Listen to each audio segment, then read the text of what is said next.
published 1651 EDT, the 8th of September 2017, updated 1651 EDT, the 8th of September 2017. Sports Direct chairman Keith Hellawell has no means of curbing founder Mike Ashley. One boast frequently heard in the financial community is that London leads the world on corporate governance.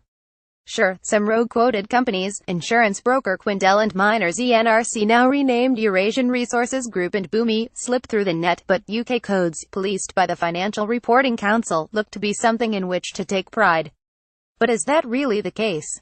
Big battalion investors and enforcers tend to let sleeping dogs lie when companies, particularly those run by dominant executives, produce brilliant returns, yet the history of the city is strewn with the wrecks left behind when feeble chairmen and boards fail to challenge exuberant bosses. The financial crisis exposed this.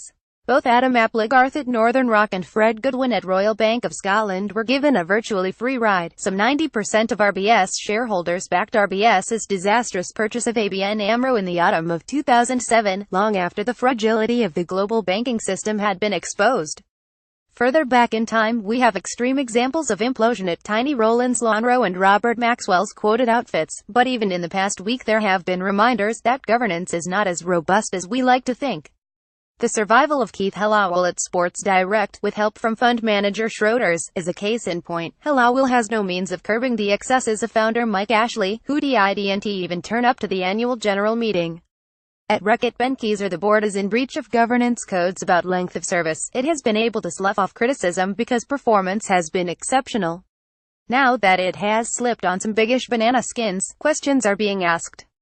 WPP is by far the most impressive company in Britain's creative media and advertising sector and, as reported this week, is engaged in frenetic expansion, completing 33 takeovers this year alone. The group's chief executive, Sir Martin Sorrell, is among the best paid and most dominant in the land, and almost every year willingly cocks a snook at dissident investors.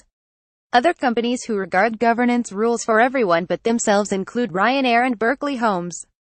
Far be it for me to suggest that poor governance will damage any of these beacons of the free markets, but the lights do flash amber. Overseas threat. What a pity that the Archbishop of Canterbury Justin Welby was chosen as mouthpiece for the IPPR's Commission on Economic Justice with his preaching of a broken society. How much more authoritative it might have been if the floor had been given over to some of the eminently level-headed voices. The Commission explored the much higher proportion of takeovers in Britain than among our competitors.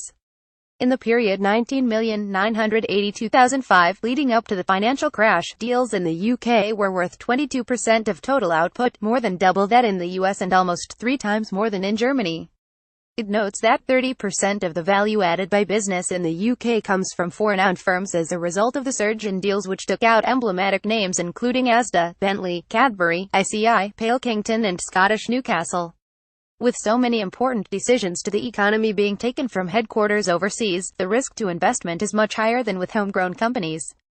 This is a useful message at a time when UK firms WorldPay and Aveva are about to be swallowed by foreign predators. A corporate governance overhaul is recommended to ameliorate the problem. At present it is investors alone who decide the fate of UK enterprises, and the tendency is to take the cash and run. A broader definition of stakeholder interests would be one way to go. Indian Giver Prize for Deal of the Week goes to Rupert Murdoch and 21st Century Fox. All UK eyes have been fixed on the bid for Sky, but in the meantime his Star India offshoot has snapped up global television and digital rights for Indian Premier League for £2 billion, outbidding new competitors such as Facebook and Bharti Airtel. The willingness to pay big bucks for rights to a neophyte league provides a sharp reminder of how Murdoch backed the Premier League so as to dominate pay TV in Britain. Smart thinking.